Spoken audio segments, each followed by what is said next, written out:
let's move on to Daniel Penny. All right, so let's go ahead and put this up there on the screen. Daniel Penny was officially acquitted yesterday in the quote-unquote subway chokehold death of Jordan Neely, quote-unquote, sparking applause and uproar in the New York City courtroom. So for those of you who don't remember, Daniel Penny was a Marine veteran who was riding the subway in 2023, where he was involved in an incident where Jordan Neely, who was a homeless and mentally ill individual, was on the subway and was menacing and threatening fellow passengers. Penny and another passenger felt that they needed to restrain Neely because they thought that he was going to get violent, or I think he'd already participated in some violence when he was on the subway. Penny himself then argued that he was not liable for the voluntary manslaughter charge and then the criminally negligent manslaughter charge that was brought against him by New York City prosecutors. So for those, again, who don't remember, we have some video of the incident. Let's go ahead and play it. On all counts. On Friday, the judge overseeing dismissed the more severe charge of second-degree manslaughter, which carried a 15-year maximum sentence after the jury was unlipped. Now, assistant district attorneys have argued that Penny knew his actions could kill Neely, but continued to recognize his humanity. The medical examiner concluded that the chokehold did kill Neely. So as you can see, this does also trace not only to that incident of what happened, but actually some of the background of this. And so you and I were talking a little bit about before this, but this is a systemic failure by the entire city of New York, because Jordan Neely was one of the 50 most known people who, quote unquote, needed help and were at risk in the entire city of millions. He was well known to city administrators and to others. And in fact, there are a lot of people out there who are arguing like, oh, he never should have been on the subway. He should have been in treatment and offered shelter. Well, don't forget, New York City actually did offer him treatment and did offer him shelter, and he voluntarily departed it. He clearly was a very at-risk, mentally ill and disturbed individual who had previously been cited in violent incidents against innocent bystanders. So this was somebody who was menacing people on the train and who was put a lot of people in a very difficult position, because not only do you have somebody who is like a mentally ill vagrant who is menacing there,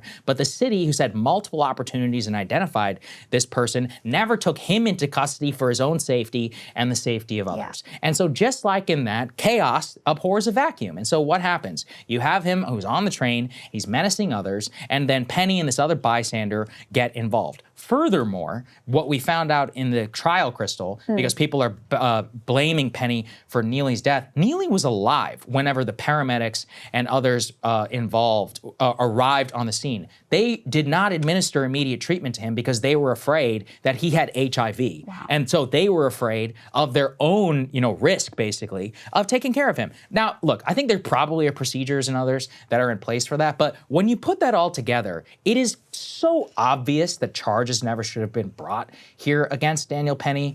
And look, I understand this is sensitive. People are, trying to say this hero, villain, etc. Instead, can we all just calm down and understand that this is genuinely like a major systemic failure, and that when you put people, Neely and Penny and all these other people in an impossible position, then shit's gonna happen. So instead, make sure that it doesn't happen. That's why we have governments. Why else do people in the city of New York pay 45% tax, if not for something that is like this? So that is my kind of take on this issue. Yeah, my take is very similar, and maybe that's unsatisfying to people, but I just think the whole situation is such a tragedy. The passenger shouldn't have been put in that position, right? And I don't think Daniel Penny wanted to kill Jordan Neely. I mean, to me, that's kind of the core in terms of the legal case against him, is establishing that intent. Like, did he have intent to kill this man? No, I think he thought he was doing the right thing. Now, I will say, watching the video, like, it is an awful thing to watch, knowing that he ultimately dies, and you wish that, the chokehold had been let up after, 2 minutes or 3 minutes, so that he had more of a chance to survive. I do think the paramedics, that's your job. To not do your job is really quite negligent. But you know, I've been in situations where you have someone who was clearly mentally ill, and it was not as menacing as, you know, Jordan Neely reportedly was being, like making direct threats. But it is a scary situation. It is a frightening situation because you just don't know what this person is going to do. And I have to rely also on the other passengers who were on the train who said that they felt really threatened. Now, I do think it's disturbing the language around Daniel Penny like he's a hero. I mean, he did take a man's life, whether he intended to or not. I just think your point is the most important one, Saagar, that the whole situation is indicative of a massive system-wide failure. I mean, Jordan Neely had a long record with the city. And by the way, the potential for violence was not a hypothetical one. He had previously been arrested for assault, and he was, you know, out. He was supposed to be receiving treatment, taking antipsychotic medication, and he, you know, violated that agreement. And so that's why there was actually an arrest warrant out for him at that time. And so, yeah, I think just, you know, I wish he was alive today. I think he should be alive today. I think those passengers shouldn't have, you know, been put in that situation. I think Daniel Penny shouldn't have been put in that situation either. And I don't think that it makes anything better to throw Daniel Penny ultimately in prison. It doesn't change any of the systemic failures that led to this absolutely horrifying and tragic chain of events. Exactly. Don't put people in this position. That's the whole point. And you know, that's why part of it was really terrifying too, to see him get prosecuted, because now it's truly impossible. And I think about it all the time. You know, we live here in the city, and then you're in your car, and somebody starts banging on the window, or, I mean, I literally had people, almost individuals, who will, like, block your car and not let you move, trying to extract money from you. What do? You can't do anything. I think it was, I do disagree with you there. Yeah. I think it was fair. I think it was a difficult enough case that it was fair to file charges and to allow a jury of his peers to evaluate the evidence. And, you know, ultimately, I think they, based on the bulk of the evidence and their inability to, you know, beyond a reasonable doubt, come to the conclusion that he was guilty of, I think the charge ultimate was manslaughter, that he was, and we can get to the way the judge handled this too, which was a little bit crazy too. Part. But, you know, I think it was a difficult enough case, and there was enough there that it was worth going through the process and having a jury of his peers evaluate the situation and come to a decision. I do think that was probably the right process, and I also think that they probably came to the right outcome. Yeah, but see, that's where the thing is. Like, this is a 26-year-old guy. Now, you know, he's got all these BLM activists who are calling for his assassination. What is he going to do for the rest of his life? You got in a Rittenhouse. Basically, you have two choices. You can move to Idaho and hope, you know, shave your head and hope that nobody knows who you are. He's a conservative hero, yeah, so he's got all kinds of job opportunities. When they gave it, but that's my thing. You don't want to be. They tried to interview him. He didn't say anything. They let his lawyers. He didn't want to be in this position. So I mean, they ruined his life. Look at Rittenhouse. The guy's like hawking TPUSA that's not really books. Because charges were pressed, though. That's because of the event itself. He was known. I mean, because they originally didn't press charges. Yeah, well. And he, you know, this already was a real lightning rod case. So in any case, I mean, I do think that this was a sort of vindication of going through the process. Just to give you guys, because we mentioned the judge, and I do want to say this was like a little weird the way this all played out. So he had two charges against him, and the jury deadlocked on the higher charge, correct? Yes. And so there was somebody who, you know, couldn't decide, and they deadlocked, and so the judge sent them home and then brought them back and said, let's drop that higher charge and now just deliberate on this lower charge. And on the lower charge, they were able to come to the conclusion of not guilty. Yeah. Now, you know, there was obviously a lot of social media reaction to the decision, and there was a lot of, you know, conservative activism around. They were even, you know, picking out which juror they thought there was one that had two masks on. They're like, that must be the guy that didn't want to find him not guilty, whatever. So I'm sure these jurors probably saw a lot of the discussion online. And actually, conservatives were initially enraged that the judge had taken this course of action because they thought that the judge was pushing, and this may have been the case, by the way, was pushing to get a finding of guilty against Daniel Penny, and then ultimately goes in the other direction. And who knows whether, jurors taking in that social media firestorm over the weekend impacted the way that they were viewing the facts and the evidence. But I do think it's fair to say, like, the way that the judge handled it's not like illegal or anything, but it does raise questions about whether they were able to maintain their the impartiality that is the goal of these sorts of jury trials. And the situation is crazy because it was very obvious from the judge that he was trying to get them to just come to a conclusion on the secondary charge.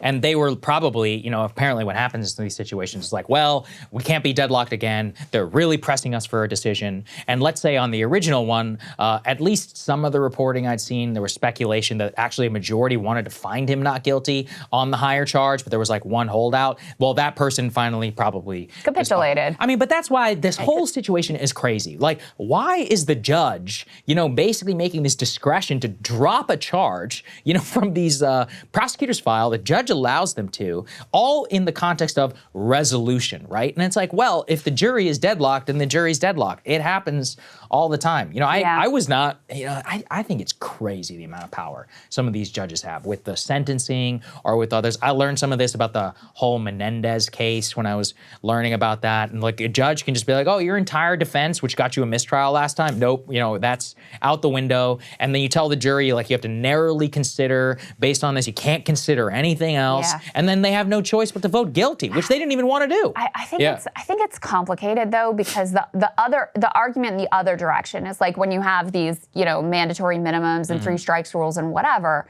then even in situations where people would look at it and be like, this is every case and every crime is very different. And so if you take all of the discretion out of the judge's hands, then you don't allow for any of that like variability and context and all of that to be factored in.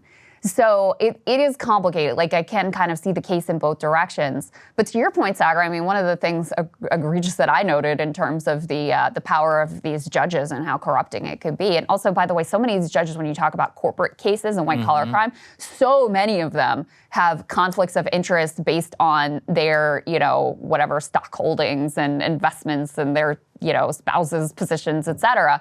But putting that aside, the new Twitter terms of service require you to agree that if you have a beef with X, then you're going to go through arbitration in this one specific court in Texas that has been very favorable to Elon Musk and his interests. And he basically sees this as like, his personal company court. So there is a problem with it for sure. There is a problem with it. And that's my point is that, it's literally known as judge shopping in the business context. So anyway, I don't know. Always when I come away from this, you look at the systems that are in place. You look at the way that New York City basically failed Neely, failed Daniel Penny, and really the mental health piece is really the think key, about this.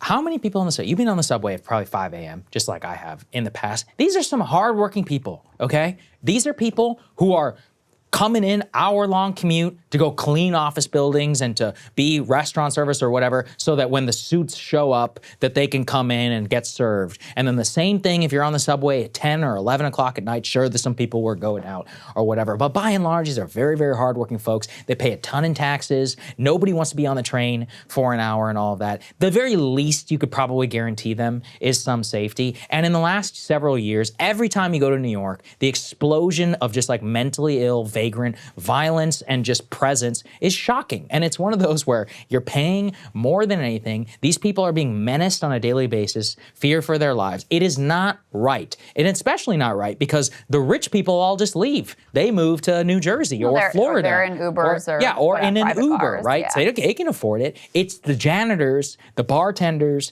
all of the other people who are service workers in New York. Those are the people who suffer. They have no other option. And they're forced to pay more in tax and to have a subpar experience, especially as the train gets delayed and all this, and be menaced and not safe while they're doing it. So it's just not right. And it's not right for them, and it's not right for the people who have basically been abandoned, the Jordan Neelys of the world as well. And our mental health, I'm actually talking a little bit about this. I touch on it in my monologue today. But yeah, our mental health system is really quite atrocious and rife with abuse and neglect. And a lot of these psych wards are for-profit hospitals that are just, they don't want to deal with the most difficult cases, certainly. I also do think that in some instances we've gone, it's important that people with mental health issues obviously deserve human rights and autonomy, et cetera. But you also have to have the ability, when you have someone who has a track record of being a danger to others, like Jordan Neely did have, that you have the ability to detain them, even if it is against their will. And, I think that there was a move that went too far in the direction of not allowing those type of holds to occur. And you couple that with there just literally are not enough beds in psychiatric hospitals. And the fact that, because we have such a terrible healthcare system, people are completely disconnected from any sort of medical attention or care. And all of these systemic issues just sort of, came to a head in this absolutely horrific and tragic incident. Hey, if you like that video, hit the like button or leave a comment below. It really helps get the show to more people. And if you'd like to get the full show ad-free and in your inbox every morning, you can sign up at breakingpoints.com. That's right. Get the full show, help support the future of independent media at breakingpoints.com.